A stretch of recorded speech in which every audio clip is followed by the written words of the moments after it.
So, a lot of businesses, particularly ones that are personal brand oriented, but any business, one of the easiest ways to generate more money, both in the long term but also in the short term, is always going to be intimacy.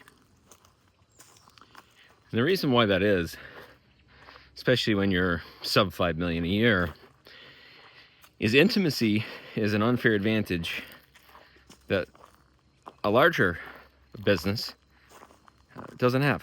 I mean, this is why people go to mom and pop shops, right? It's for the intimacy, it's for the connection. And there's always a percentage of people in any given market that want that experience, right? So it's the reason why I go to a farmer's market. It's the reason why I don't shop at the large box stores. And there's always a percentage of the market that will pay a premium for intimacy. So I'll give you a perfect example, which is, generally speaking, when someone is going to come and work with me one-on-one, it's relatively not available for most people, just from a cost perspective. Okay, so let's say I'm a business coach and you're a business coach. Well, in my world, I can give a lot less intimacy just because of the way that things are scaled. So I have to charge a lot more. That makes it so that there's a lot less people that are willing to buy, that are available customers. So if someone comes to me and I charge, let's say, $10,000 an hour, and you charge $500 an hour, you're probably, chances are you have a better chance of getting that client, right? Now, of course, there's always a customer at $10,000 an hour. There's always somebody that is looking for that expertise. But if someone's just looking for any business coach, person charging $500 an hour versus a $10,000, probably going to get that business faster. So intimacy is a huge unfair advantage, but most entrepreneurs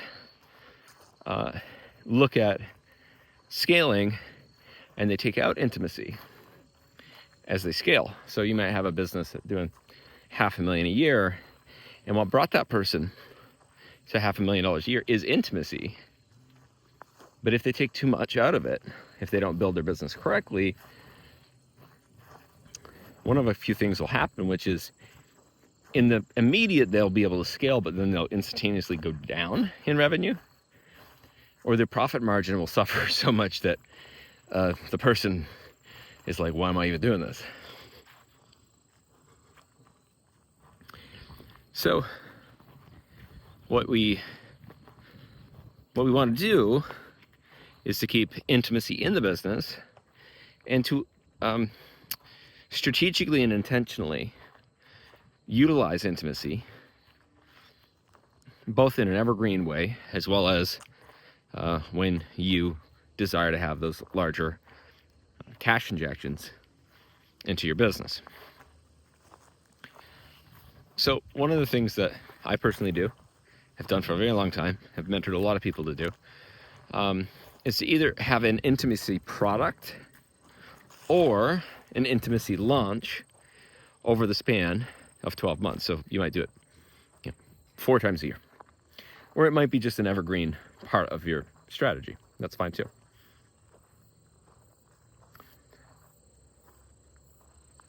And what this does is it takes one of the methodologies in marketing that I developed.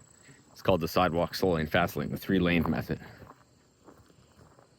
And intimacy does a really good job at bringing someone from one lane to the next, particularly those that are at the very high end of the slow lane to the fast lane, or those into the fast lane to becoming customers. And so a lot of the times when people come to me and their profit margins are low, or they're having a really hard time getting their lead flow to become customers, it's because they don't have this intimacy component into their business. So you may have relevancy, which makes it so that somebody understands that they should buy from you. But, and they may have omnipresence, which is that person looking up to you. But without intimacy, it's much more difficult to get someone to buy from you.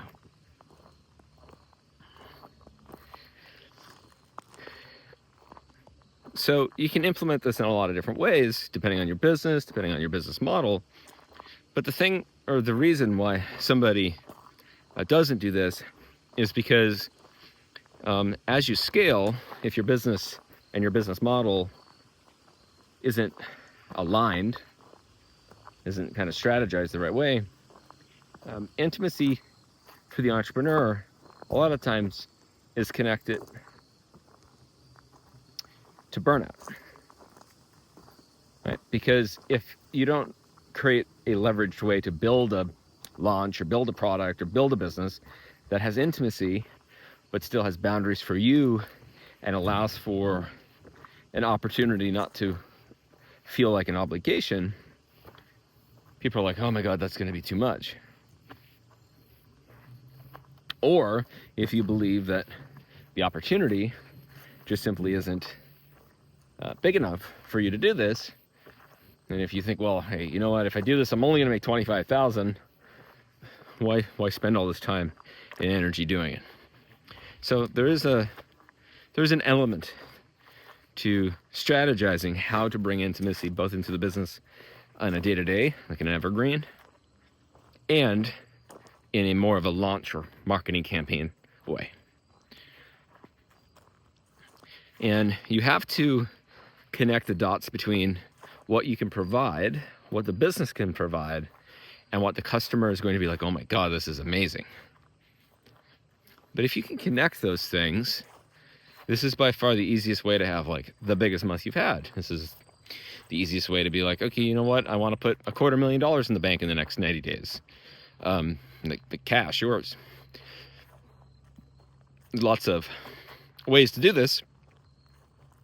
And just recently, I put together about a 2,000 word document showing you the behind the scenes of one that I've done earlier this year, how it worked, and along with that, how I would plan and how I would help strategize someone in their business if they came to me and they wanted to do this.